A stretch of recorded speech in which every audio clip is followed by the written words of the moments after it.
Hi, welcome to Menopause, Marriage and Motherhood, the podcast for women over 45. My name's Karen O'Connor. I'm a blogger, author, entrepreneur, property developer, mother of 4, and I've been married for 30 years. I love health and fitness and anything creative, and I'm absolutely fascinated with personal development and psychology. Join me each week for conversations about life beyond 45. I'll have inspiring stories, lots of guest interviews, and tips and tricks to hack our brains so we can intentionally and deliberately create an amazing future for ourselves. If it's your first time here, hit subscribe so you never miss an episode. I'd love it if you share this episode with your friends on social media and let me know your key takeaways because I'd love to hear them. Enjoy and welcome to this episode of the Menopause, Marriage and Motherhood podcast. Thanks for tuning in. Hello again. When I started this podcast, one of the things that I really wanted to do was chat to my friends so that they could share their stories. I just love listening to people's stories and hearing the things that people have gone through and the way they've dealt with them. I just find really wonderful and really inspiring.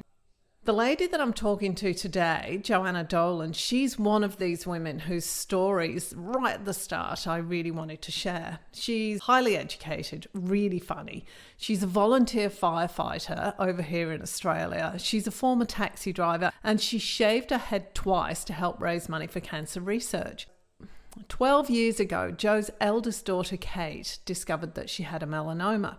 Now, I'm kind of in the space that having a melanoma isn't such a big deal. And I think a lot of people are like this. It's like, well, we live in Australia, you get a melanoma, you go into the doctor's surgery, get it cut out, and that's it. If it's a really big one, you might have to go into hospital and maybe take some drugs, but no big deal, right?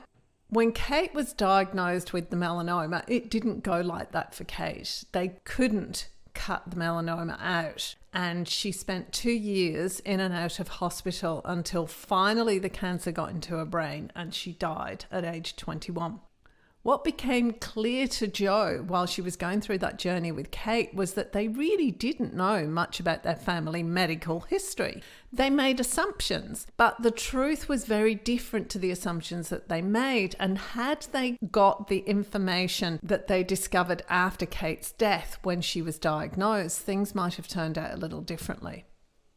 In the 10 years since Kate died, Jo has worked on turning her own experiences and insights into a way of helping and supporting other people going through the same thing, particularly those who are carers to a sick child. She's coming up to her final qualifications as a life coach and is setting up a website to help people record their stories and their family medical histories in the hope that it will make a difference to future generations. When we recorded the podcast, it was almost 10 years to the day since Kate died. I wanted to let Jo tell the story her way. So we had a conversation rather than an interview. And as conversations go, we kind of meandered through everything with no real agenda or order. I've tried to put things into a more logical sequence, but some things might seem slightly out of context or they might sound as though they don't quite follow on from what we were just talking about. Forgive me for that. They're there because they're important, and I've tried to do justice to Jo's and Kate's experiences. When you finish listening, head on over to the website for information on how to contact Jo and how to get more information about working with Jo to write your own life story and record your family medical history, because if nothing else, this story that Jo's about to share shows the importance of telling your own story and sharing your knowledge. Over to Jo. Let me ask you this, because this has just come up for me and I'm quite curious about this. Before Kate died, were you at all interested in counselling and support? No, I wasn't at all interested in counselling or anything like that, but apparently everyone told me I was a really good listener. So it was probably just me needing to grow into that role. But when Kate was diagnosed with melanoma and had to go through all the treatment, and she said, "Mum, I don't want anybody but you as my carer." It just grew out of that, but at the same time I saw that cancer patients are really well catered for as far as the counselling and everything goes, but the carers aren't. Okay. The carers are just sort of tag-alongs that take all the information, do all the logistics. And that was what Kate said. Mum, it's fine for me because I just have to do what I'm told, basically. But you have to worry about me, you have to worry about where we are, where we have to be, accommodation, flights, getting the next appointment sorted and all that stuff. And she said it's harder for you than me. I just have to go through it. And it was just backwards and forwards to hospitals and treatments and all this stuff. But having said that, I actually owned and operated a taxi in Armidale at that time, and I lost out big time financially because I had to keep putting casual drivers in. Probably 40% of my time was consumed with whatever was going on with Kate, and the other 60% was trying to keep my head above water and trying to keep myself together so that my worries didn't transfer to Kate. And that's the other thing people don't realise, that life goes on around it. Kate didn't need a full-time carer, so I was in a better position than a lot of other people. But Kate did need a carer when she was in hospital and when we went to appointments, so that she could actually have a second pair of ears in the room listening to the information that was being given, and just somebody to support her when she came out from a surgery or from a chemo treatment or whatever it was, because they're pretty crook times. She was diagnosed the second time in June 2008, and then she died in March 2010. Chemo and the radiotherapy don't work for melanoma. So at the start, there was nothing. There was absolutely nothing except for a few trial drugs for melanoma. That was basically, so it was surgery and then the follow-up. So for Kate, it was experimental stuff. And she was an outpatient in the hospitals, so we had to be there for 3 weeks. But at that stage, that was after 4 surgeries to excise it from different parts of her body. Yeah, she went on to this experimental treatment. Like Kate said, me having to deal with the logistics and making sure that she was picked up and got to appointments. And a lot of people don't know, but if you're on cancer treatment, you can't just go in there, get all the drugs pumped into you and then walk out, because you become really, really, really sensitive to sunlight and all those things, and you just burn to a frazzle, apparently. So we had to sit around in the hospital for ages after the infusions. She ended up on a few trial drugs, and they were promising for a while, and everyone got excited because things were receding, and then melanoma just came back. Some mongrel thing. But if Kate had got her melanoma now, I think she would have survived, because the treatment over the past 10 years is just gone ahead in leaps and bounds. But for me, finding the information that I needed to understand Kate's disease, and this was where I probably really got into the counselling, coaching and the interest there, was for a parent of somebody Kate's age, so she was late teens, early 20s as she was going through this. So just striking out in the world and wanting to do her own thing and be independent, and then to get struck with something like this where she needs a parent or somebody to look after her and bring her through it, because she had no financial resources, she had no partner or anything like that to look after her, and she was a pretty self-contained kid anyway. So it was letting her go and allowing her every now and then to go to the appointments on her own, because that's what she wanted to do. But she did eventually realise that second pair of ears was rather useful. But because she was that age, if I didn't actually go to that appointment with her, then I wasn't allowed to get the information, because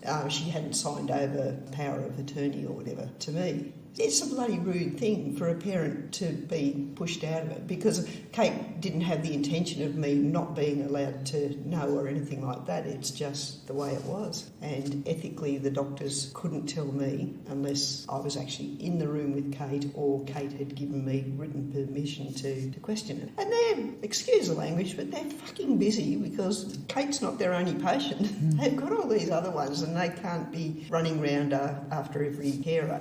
There needs to be a system behind that to look after the carers, because after Kate died, here was me, I still had to go on. So you've got the grieving, and even if the patient survives, then the carer's role has changed again, and they've built their life basically around being a carer, and then they have to redefine themselves once the patient.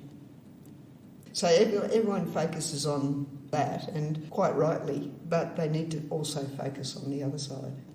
The parents who are trying to give their child independence, but also just desperately wanting to hang on, and that part of the caring, there is no counselling, there's no understanding that it is a thing, and unless you really delve deeply, and you can't find people willing to help. And most of us in that position need is a willing ear and just a shared experience, and well, this is what I did and this is how I worked through that, because everyone suffers their grief differently.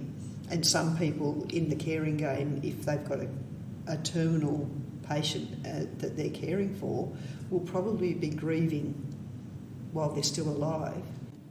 I'm defined a little bit by Kate having had melanoma. Anybody in that circle is defined in part by the role they are playing: sister, brother, carer, mother.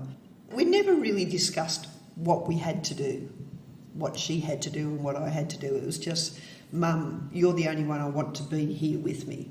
She didn't want the hassle of other people and the dramas that they can sometimes bring to somebody with an illness, be it terminal or just an illness. We always believed, and Kate always believed, even in that last week, she was going to survive. And it came as a big shock to her oncologist, and the whole team just came as a big shock. It went to her brain, and you don't often come back from that. But really, the last week is the week where she really did suffer, because it was just huge in the brain. Because the treatments were experimental, and the oblimersen in particular, we actually had to buy it, and it was horrendously expensive. So friends did a fundraiser to help us out. My other daughter, she was part of the organising for it. And Jen, at that time, she would have been 18 when it started, and she turned 21 just after Kate died. Pretty tough. Part of my grieving, I started fundraising for melanoma research, because there was not enough around about melanoma and not enough focus was on it. Now I do support in a pretty big way the Cancer Council, because they're about all cancers, which is, I think, important too, and they're also about the carers. They're about providing facilities for both the patient and the carer to make whatever I hate the word, but whatever the journey is that they're going through, there are things in place. There's a few cars that will transport a patient and or carer from here to Tamworth for treatment, or here to Coffs Harbour and back, and things like that. If you can't get there yourself, there's that in place. There are so many resources out there. There are so many of us who've done it, and we just need to get the stories out there. So the caring side of it, and that side of the story, I'm really, really interested in talking to parents of kids like mine in that late teens, early 20s, who can't be independent but want to be independent while they're still alive, and can experience at least a few of the things that they really deserve to experience. I'd love to talk to a lot of parents in that thing and get their story and their child's story too, but I'm more interested in their caring story and how they got through, how they kept their emotions in check, and how they didn't cut the apron strings, but they gave them a bit of slack, and how they got through that emotional roller coaster. That's why I came to this idea that those are the stories I wanted. And then from that, the thing, my brother finding this death certificate saying melanoma on it, and the penny dropped that we might have a little bit of this running genetically through our family. And there are some regrets there, because we were asked if we wanted to go on a genetic testing program, and Kate said why. And I was in the background going, that would be probably useful. And maybe I should have just put my foot down and said, yeah, we should do this. But I didn't. But the realisation is there now that even though we didn't do it, we can save other families. And I've got enough knowledge now to be aware that my grandchildren are at risk. And if I don't get the history, the medical type of history, going back a few generations, they're not in as good a position as somebody who knows all the stuff about their aunts, uncles, grandparents, mum, dad, siblings. Because if you haven't got that history, then you can't go to the doctor and say, I've got blah, blah, blah symptoms, and the doctor just goes, oh, don't know. But if you go in and say, I've got these symptoms, I've got 2 aunts who had similar symptoms and they had blah, blah, then at least the doctor's got something to go on. They can say, okay, we'll do these tests so we can either rule it in or rule it out. So it's actually giving the doctor a narrower field that they're going to have to contend with, because a GP can't be an expert on everything. My big focus was on melanoma and learning more about it and getting money for the researchers to actually find something that's going to either cure it or at least be able to defeat it once it's in the body.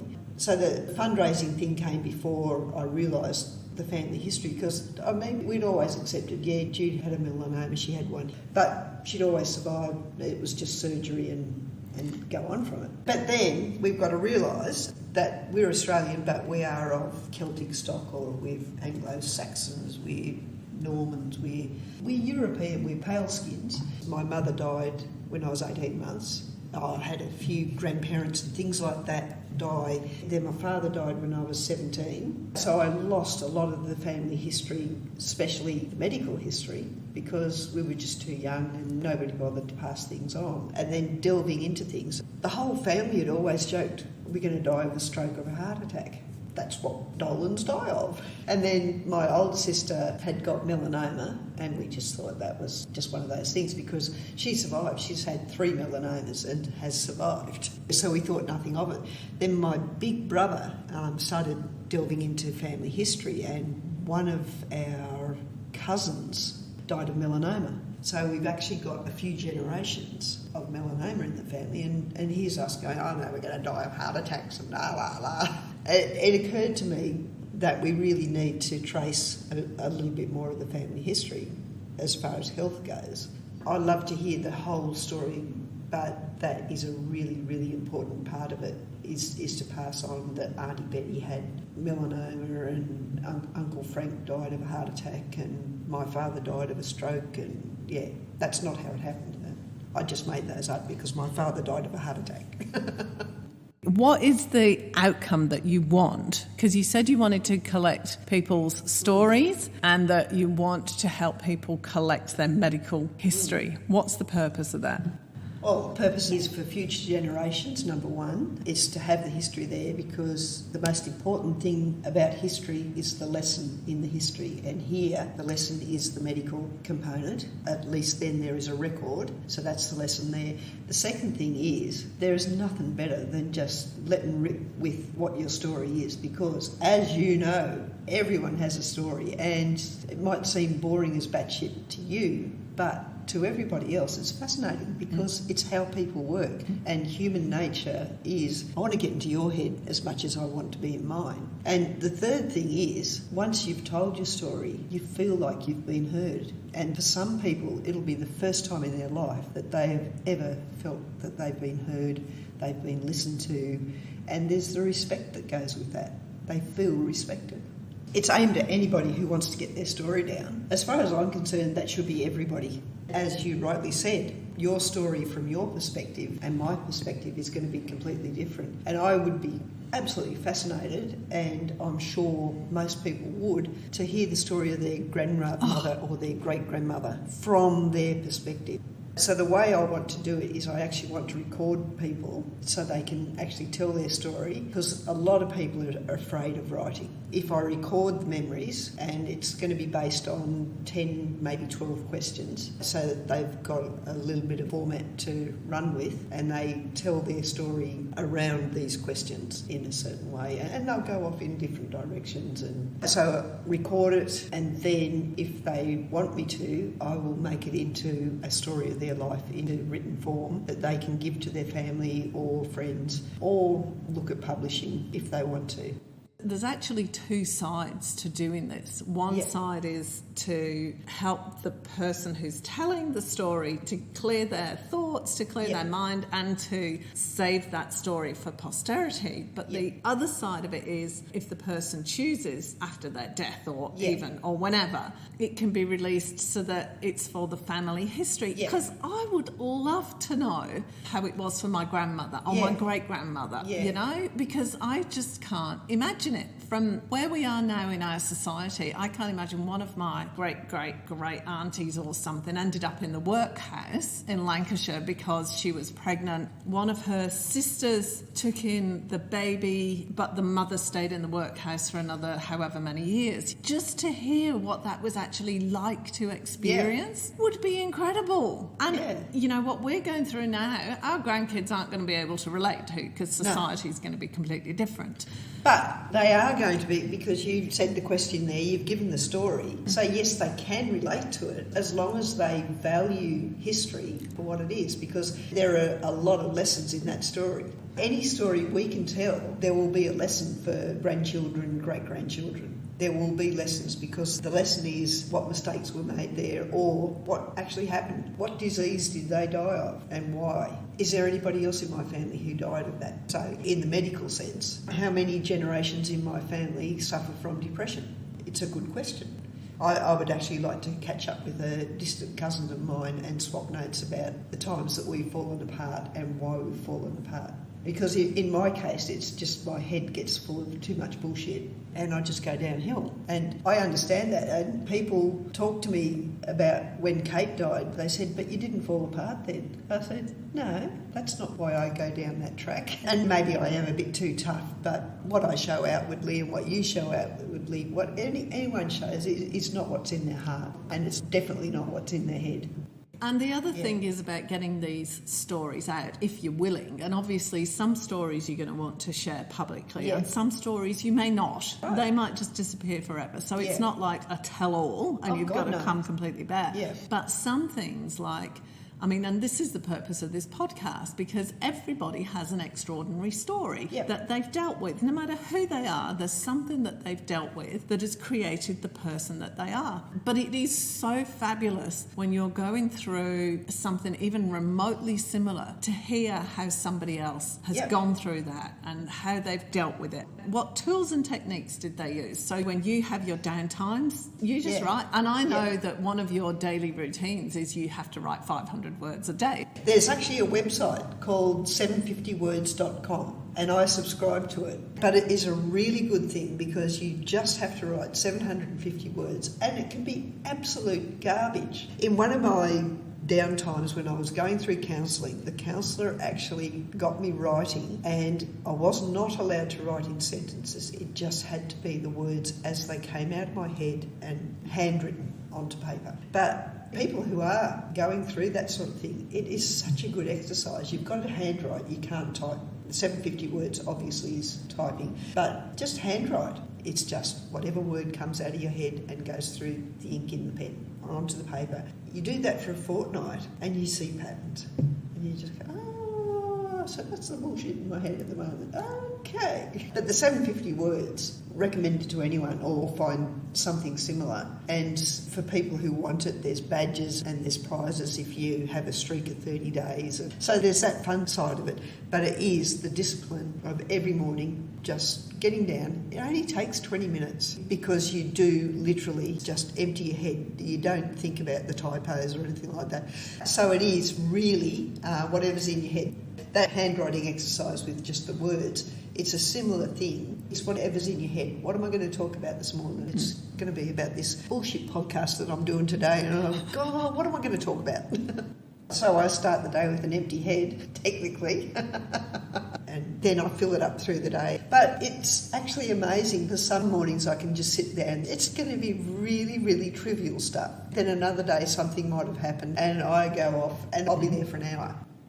And what I find with the journaling is it's the stuff that you don't necessarily want to share with somebody, but it's going around in circles in your head. And once you get it onto paper or onto the computer or whatever, it's out into the world. And that's a step towards being more open and free and clearer in your life. Because the thing is, you could go back in 3 years' time and tell exactly the same story, but it won't be exactly the same story because your experience in that interim has just changed all the focus on the characters, and your acceptance of some things 3 years ago is not the same as what you accept now. The thing is, once you've actually got it out of your head and onto paper or into a recording, it frees up your mind for so many other things, doesn't it? That journaling experience, just getting the bullshit out of the head. It's funny because it came out of nowhere. It was nothing to do with the Cancer Council. It was nothing to do with the Melanoma Institute. It was just me growing in my grief and realising I'd been a writer all my life, and I thought, I should be writing this down, and just getting my feelings sorted. And I had a bit of a meltdown too, so I went and saw a counsellor who actually got me back into the writing and directing my thoughts and journaling and all that stuff. And that probably was the start of triggering the memories. And just realising that the facilities aren't there to support people through that. So everybody thinks they're Robinson Crusoe and they're doing it on their own. To me, I kind of feel like there's this fear of being vulnerable. If we show any upset or grief or sadness or anger or anything, we then become vulnerable because we're constantly worried about other people won't think we're good enough or whatever. But it's not like a community. We don't feel part of a community. We feel like we're individuals within a big group. And I think that's one of the things... We're walking alone with the headphones on. We're walking alone with the headphones on. And I think that's one of the things that you're certainly trying to achieve here, that other people actually can impact us and they matter, and we matter. We ourselves matter. The lesson for me is I can get through huge things on a personal level. The number one lesson is I can survive. I can stand up in front of a room full of 1,000 people and actually make sense. I never thought that I would be able to stand up and make a speech in public. Then on the bigger picture level, there is this whole thing that there is not the support there for anyone. We've got to start growing that support, and this is my way of doing it. But we've got to get out there and we've got to talk. And I think people are forgetting how to talk. And not only are they forgetting how to talk, but people are forgetting how to listen. This whole concept is really coming from, it might sound a little bit trite, but it's coming from compassion. It really is. Let's get back to showing our emotions and being willing to show our emotions. I mentioned to you the other day that I thought I'd lost that ability to feel, and it's something I'm going to have to work on myself. I did Dancing with the Stars. That was way, way, way out of my comfort zone. I don't do that sort of thing, but I did it.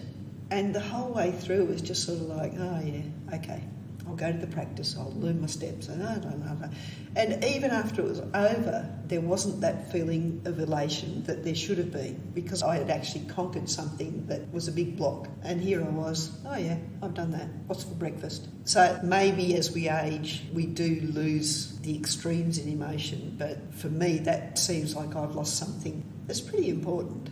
I recognise it in myself and I'm going, hang on, what's wrong here? But I'm not alone there. There are so many people these days going through that. And is it overload? Have we just put barriers on letting that emotion out? And the only way we can do that is by opening up, letting people in. We need to open ourselves up and, as you said, be vulnerable and allow those emotions in again. Perhaps I've had so much shit happen and now I've just got to the stage where, I'm not going to let any more of that come in because it hurts too much. But nothing hurts too much. I've got to remember I made it through Kate, and I still miss Kate, and that is all within me, but I've shut down on so many other levels and I'm going, oh shit, this is not good. Yeah, and that's a boring way to live. I'm going to have to find somebody. So if anybody's out there who wants to discuss this with me so we can actually get our emotions working again, I might have to do Dancing with the Stars again just to get the buzz. Let me go back another couple of steps. When you started looking to support carers and people with cancer and everything, you then did your counselling certification. You're just coming up to your final qualifications, aren't you? I'm actually doing life coaching. I started off with the counselling and I went, no, it's not for me. I don't think counselling enables the client or the patient the way that life coaching does, because life coaching is about tomorrow, and it gets back to my concept of history being the important thing, being the lesson, not the story. Counselling is more about the story than the lesson, and using the lesson to live tomorrow. With regards to getting people's story done and the medical history and everything, how can they get in touch with you to do that? I will have in the next 6 months a website set up, but if you want to email me at joanna@writingwriting.com.au, I will get back to you, because I want to get this moving, and it's getting moving this year. We better wrap it up there. Thank you so much. Thank you. Thanks, Jo! Whee! Okay. Thanks for listening to this episode of the Menopause, Marriage and Motherhood podcast. I'm Karen O'Connor. Join me next time for more conversation, laughter and fun as we navigate our way through all the things that midlife throws at us. Please click on the subscribe button so you get notifications of new episodes, and don't forget that all the links and information that we've spoken about in this podcast is available on the podcast page of my website. If you have any ideas for topics you'd like us to chat about, or if you have an inspiring story that you'd like to share, I'd love to hear from you. And constructive feedback is always welcome. Thanks so much for listening. I'm looking forward to talking to you again next time. Bye for now.